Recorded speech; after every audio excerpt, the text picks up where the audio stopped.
bagaimana agar yang membuat aturan itu dia harus merasakan tentang apa yang mereka atur. Itulah sebenarnya fungsinya yang disebut dengan meaningful participation.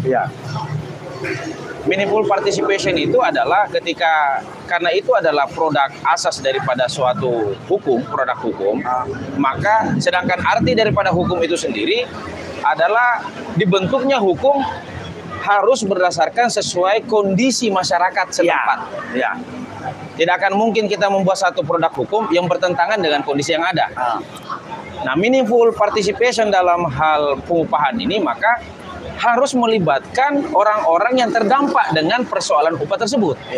Itu tadi yang disampaikan oleh Pak De Joko, bahwa si regulator, pemerintah dan pemerintah CS rezim lah, ketika dia ingin membuat itu maka jangan berdasarkan konsep secara teori, tetapi harus yang bersifat empirik.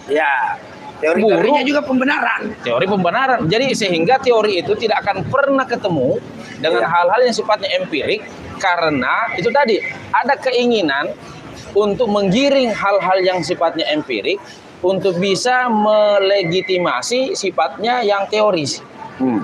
Sifat yang teoritis ini yang menurut kita itu tidak berdasarkan daripada kenyataan yang ada.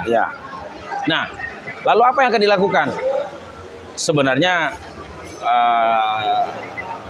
Daeng sama Pak D bukan saja mengakhiri upah murah, tetapi ini sangat kompleks persoalan. Semuanya harus dihentikan. Praktek-praktek membuat aturan dengan hanya melihat kepentingan, kita pun tidak tahu kepentingan siapa, tetapi kita bisa katakanlah kepentingan pemerintah. Sedangkan pemerintah berdasarkan amanat daripada konsep bernegara, maka mereka harus berada dalam posisi menjalankan yang disebut dengan welfare state. Makna daripada welfare state itu bagaimana pemerintah hadir, mereka melakukan pengelolaan, mereka mengadakan, mereka menata, mereka menjamin. Mereka menjamin terkait dengan kesejahteraan yang hadir di masyarakat. Mereka menjamin. Berdasarkan daripada konsep itu, maka pemerintah harus menjamin kesejahteraan buruh. Berdasarkan daripada upah. Ini konsep umumnya dulu. Kenapa harus begitu? Karena itu amanat Pancasila. Yaitu adanya society welfare, kesejahteraan, keadilan sosial bagi seluruh rakyat Indonesia.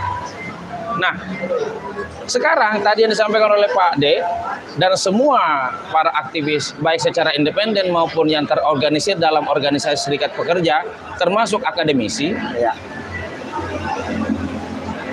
Contoh konkretnya bahwa ketika misalnya inflasi, kita anggaplah secara umum, jangan bicara masalah kecil partikelnya. Anggaplah 3 juta biaya hidup sebulan. Lalu rekan-rekan buruh diberikan UMP atau upah minimum penjaring upahnya itu anggaplah 2,5.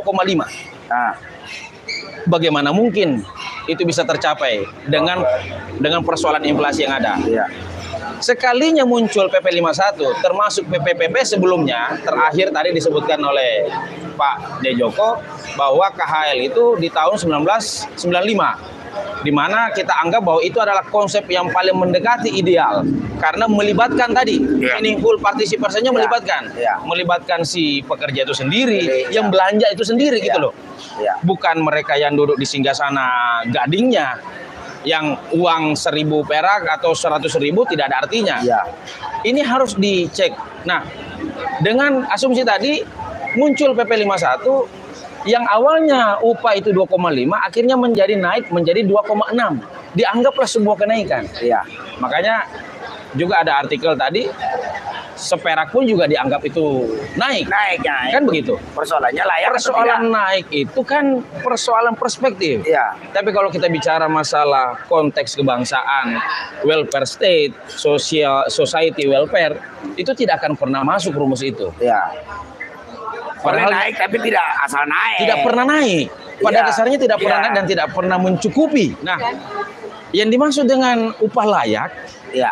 itu kan kembali lagi bahwa bagaimana nilai kesejahteraan sebenarnya. Layak itu dimaksud dengan sejahtera. Iya, iya, iya. Bukan layak 1 perak, 2 perak naik itu layak. Ya. Ya bisa saja itu layak, Ya, tapi kalau- versi pemerintah. Ya, kalau bahasa hukum naik ya tetap naik itu. Naik tetap namanya, naik. Ya. Tapi bukan ini. Tapi Persoalannya- apakah itu bermanfaat atau Ya, tidak? ya.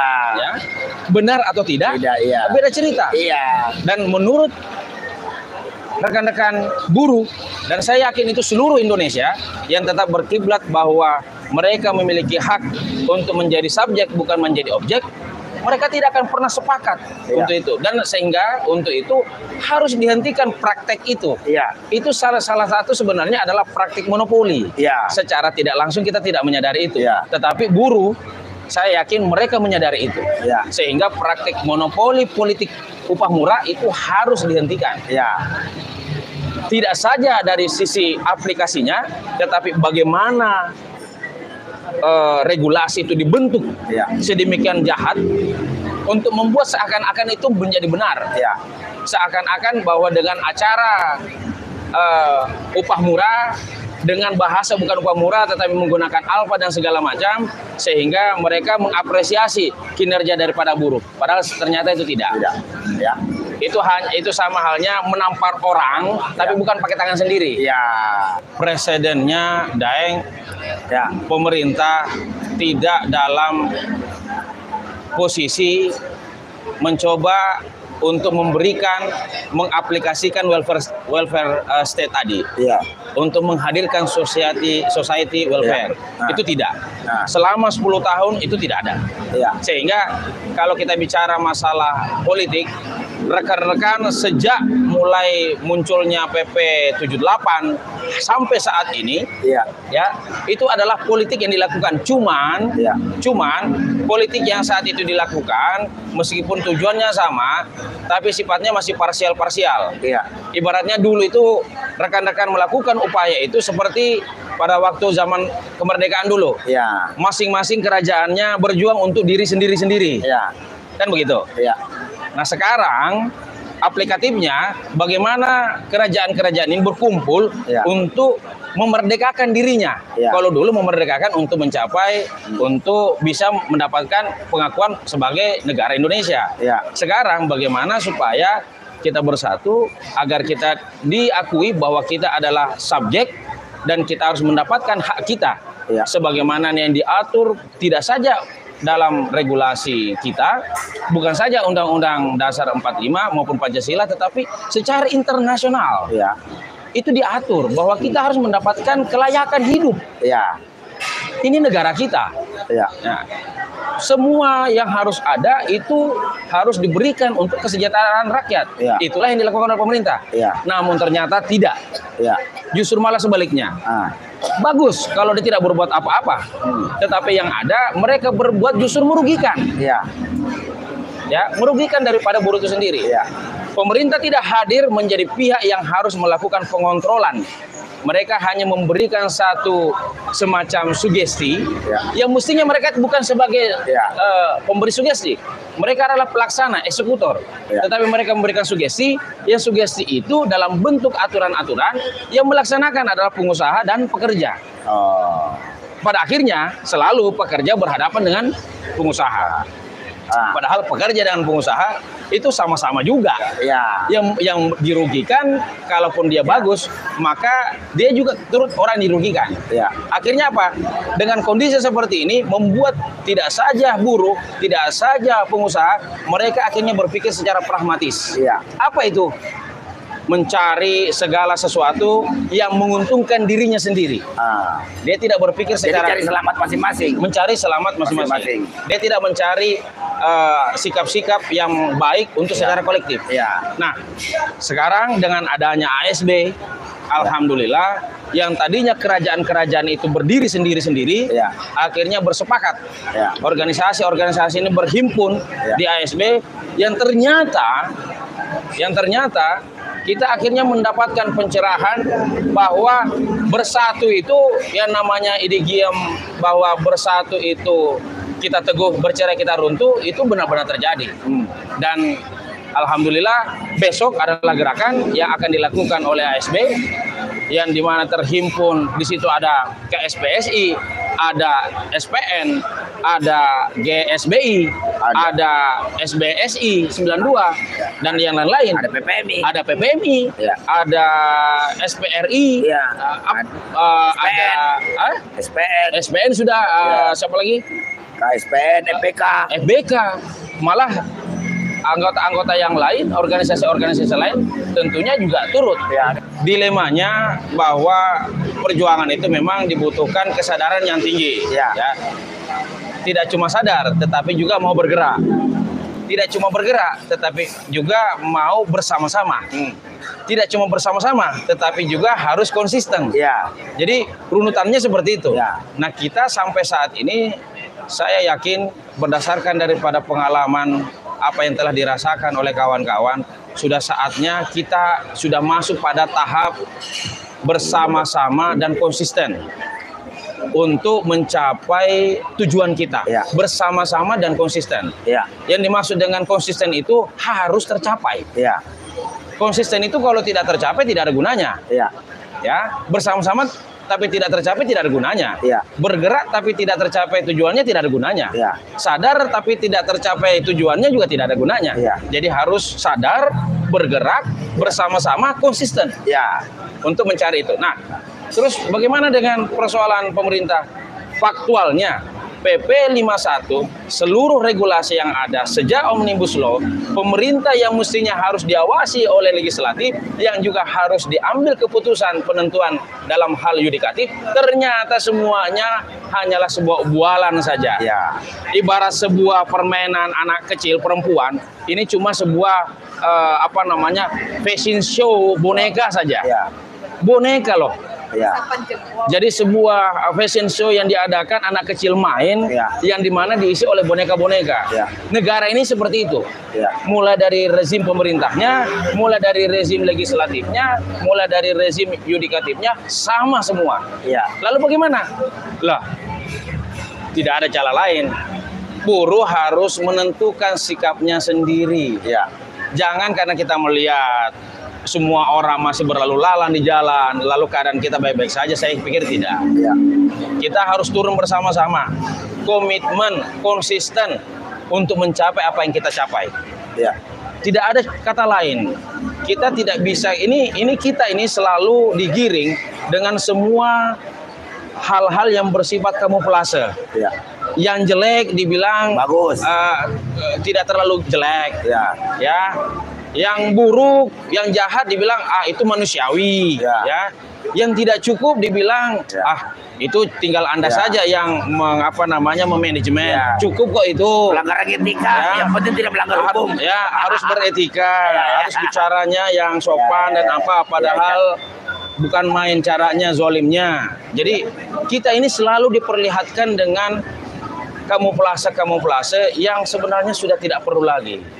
Saya yakin semua kawan-kawan sadar. Ya. Cuman mereka pengen ada momentum. Ya. ASB lahir, ASB dibentuk atas dasar perjuangan dengan cita-cita yang luhur, maka itu menjadi sebuah wadah untuk mewakili, untuk membersamai, untuk memanggil seluruh rekan-rekan buruh untuk bersama-sama mencapai tujuannya. Apa itu? Menolak upah murah, politik upah murah dengan segala bentuk kezaliman yang ada. Cabut undang-undang Omnibus Law sebagai akar Omnibus Law. Kan begitu, Pak? Ya. Nah, yang terpenting adalah jangan kita ikut masuk dalam dunia politik yang saat ini kita diperlihatkan seperti permainan anak kecil. Ya. Seakan-akan kita ini bodoh semua. Ya. Termasuk buruh. Ya. Ya. Mudah-mudahan kita semua terbuka mata hatinya, terbuka mata visualnya, ya. Dan mau bergerak untuk itu, untuk merubah, untuk tidak mau dijadikan sebagai orang yang bodoh. Buruh cerdas itu pasti bersikap. Jadi yang kita sampaikan semua ini adalah pesimisme terkait kinerja rezim atau regulator, ya. Tapi kita tetap optimis karena buruh itu selalu optimis. Kalau tidak optimis nggak berdiri negara ini. Nah, satu cerita bahwa masalah bagaimana mengatasi pengangguran, ada istilah vokasi, ya. Program dari kementerian. Ya. saya baca di salah satu berita bahwa ternyata vokasi itu tidak berjalan, tetapi sudah menelan biaya sebesar 5 triliun. Ya. Nah, bagaimana pertanggungjawabannya itu? Bagaimana pertanggungjawabannya dan apa hasilnya? Ya.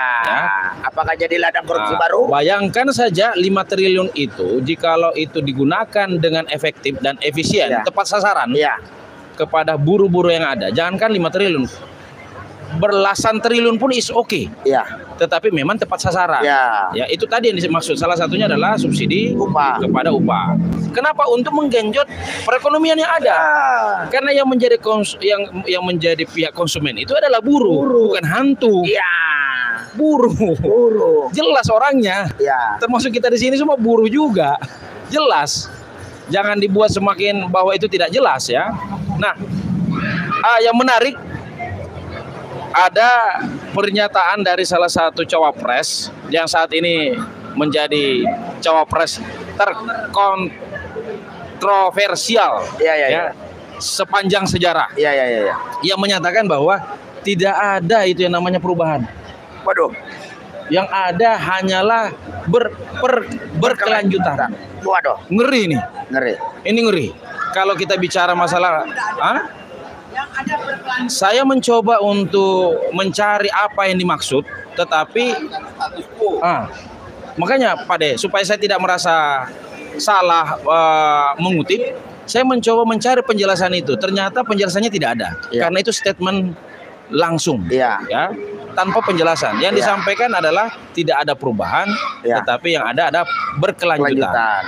Dengan presidennya kaum buruh, maka kita bisa saja menafsirkan, karena tidak adanya sebuah pernyataan yang lebih jelas bahwa termasuk politik upah murah itu akan tetap berlanjut. Wah, ini parah ini. Tidak bisa disalahkan itu. Karena pola yang dipakai adalah pendekatan statement tadi. Secara perampasan tanah rakyat, tanah adat berlanjut juga. Aduh. Tanah berlanjut. Tenaga kerja asing Cina berlanjut. Yang saya khawatir kalau korupsi juga berlanjut. Itu juga itu dia. Ini yang parah ini. Ini yang parah. Nah, jadi mereka pikir kondisi hari ini baik katanya. Karena dia di dalam kolam, tidak lihat ke atas samudra. Bisa jadi tetapi bisa jadi itu adalah salah satu politik. Cara yang dia gunakan adalah politik. Bagaimana kita merasa adem, padahal sebenarnya kita panas. Jadi ini sebuah paradoksial lah ya dengan kondisi yang ada. Mudah-mudahan, makanya yang ingin saya sampaikan sebagai statement closing, siapapun Anda, karena mayoritas rakyat Indonesia adalah pekerja, baik informal maupun formal. Siapapun Anda, meskipun Anda mendapatkan upah di atas daripada UMP, Anda merasa Anda sudah nyaman pada pendapatan tersebut, tapi mohon dalam kesempatan ini harap Anda tergerak. Siapapun Anda, posisi apapun Anda, selama Anda adalah seorang pekerja, maka mari bersama-sama hentikan perbodohan ini, hentikan penjajahan secara mindset ini, hentikan perbudakan secara modern ini. Bahwa kita bukan budak, kita bukan orang yang senang dalam zona yang tidak nyaman, dan kita bukan orang yang mau dijanji-janji dengan segala hal-hal yang justru membodohi kita. Mari kita bersama-sama.